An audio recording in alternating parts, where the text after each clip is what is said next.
Okay, we're going to talk about Golem Bane. Room 1. What's Room 1 about? So Room 1, there are these balls, these energy balls that come through holes in the sides of the room. Okay. So the players have to come in the room.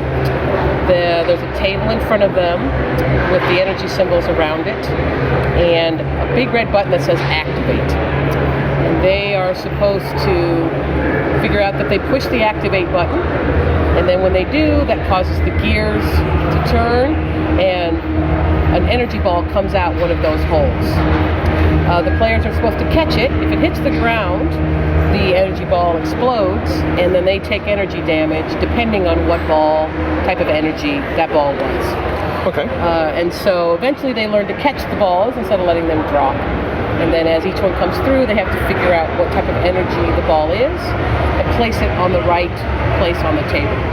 And when they do, then the door opens, and they go through to the next room. Right. After they get all the balls placed on the table, there's a switch that they throw, and that then opens the door and they get to go on.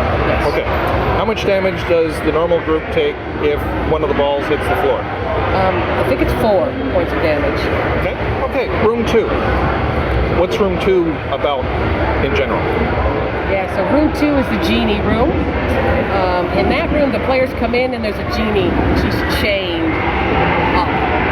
And the players have to either kill her or they break her chains. They can do either one, and that will release the genie. And the genie is actually just interested in being released. They can't really hurt the genie. But by either destroying the body that she's in or the chains, that releases her so that she can then dissipate and is freed. So Cogwin has her as a prisoner, and this frees her. So she's always very grateful, regardless of what the players choose, to actually kill her or to... Okay. How do they break the chains? The chains are on the combat board, and they can actually attack the chains. Okay. Yeah. And if they attack her, she fights back, so she does damage to them if they attack her. But if they attack the chains, I think they attack her. She attacks the party regardless. And then if they free her, she activates an elevator, which lets them go up in the tower. Okay. Room 3. Room 3 is the puzzle, the gear room. Ah, yes, gear room. So there they have a set of wooden gears that they have to lay on a table to go from a start to the finish. And so they have to use all the gears on the table. And once they place all the gears, they can turn the start one, which will turn the finish one. And then that activates so that they can go on in the tower. Actually, I think it's an elevator in each room, if I'm not mistaken. So, okay. Now, room 4 combat is the Magman room. It's the Magman on one side, and it's the Shocker on the other side. So that's the first room where the puzzle and the combat room are different. Okay. Let's do the combat side first. When the party comes in, they need to open the door. When they open the door, because it's very hot in the room, yes, in order to cool it, they've got to figure out why it's so hot. And it's because there's a Magman in there. He's heating it up, so they have to battle him. Okay. And if they defeat the Magman, then it cools down and they can open the door. On the puzzle side... Well, in the Magman, I think the interesting thing about the Magman room is if they hit the Magman with a non-magical weapon and it's metal, it can melt. So they have a 50% chance of their weapon melting if they hit the Magman with it. Okay. If it's non-magical and metal. And then on the other side, on the puzzle side, is the Shocker. So there's pedestals around the room with the energy symbols drawn on them. And then there are metal balls, that have the energy symbols drawn on them. And, not drawn on them, I'm sorry. I think the names are on the pedestals and the symbols are on the balls. And there's the Shocker's going around the room saying, he's like a robot. He's going around saying, I must get these in the right order, I must get these in the right order.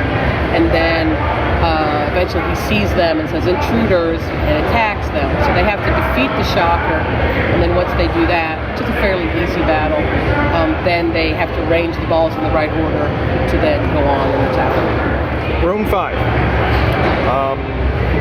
It's another combat room. And who are we fighting in this room? So room 5 is the Guardian, and you know, I think they just have to defeat the Guardian to go on. Yes. Oh, I take it back. It's the Guardian on the combat side. That's the second room that's different. Oh, So yeah. on the other side is a puzzle, and that one there's a wooden table. It's a table with these wooden squares on it. Maybe 6 by 6. Anyway, so there's, you know, in a grid pattern, and each of the energy symbols are drawn on one square of the grid. And the players get to come in, they get to examine the table and hopefully memorize it. And then the DM covers up the table, and then they have to answer questions about the table. Okay. So in the first one, there's the first set of questions is, what position was the fire symbol? What position was the dark rift energy symbol? So they have to answer a series of questions. And once they answer those questions, then there's a series of questions they have to answer about kind of the meta puzzle. So what energy symbol did you have to find first? What energy symbol is always by a dark rift? You know, always adjacent to a dark rift. So they have to answer a kind of a meta questions about the puzzle itself. So there's 2 sets of questions they have to answer about the grid after they've memorized it. Yeah. So now room 6. Room 6. It's a combat room. This is one of the first times that the major combat is in room 6, and room 7 in both sides is a puzzle.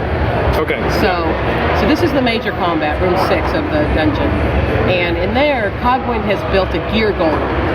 So he's built a construct, and you have to battle the construct. And so in that one, of course, it's a construct, so no slow, no charm, no fear, no backstabbing, right? I think there might even be no criticals on the gear golem. But Cogwind is he's riding the gear golem, and so you can actually hit him and stun the gear golem so that he won't attack the next round. So if you can hit the Cogwind symbol on the board, then you get a free round where you don't get attacked. Okay. Yeah. Can you actually kill Cogway, or? I think you do defeat the gear golem and Cogwind. Yes. Okay, so they're a combination. You can't beat one without the other. I think that's correct. Yes. Okay. Okay, last room, puzzle. Yeah, that's a Zephyr room where you get to ride, it is your escape route, and that one, there's a series of switches in the room, and then a series of clues that tell you the positions that the switches have to be in.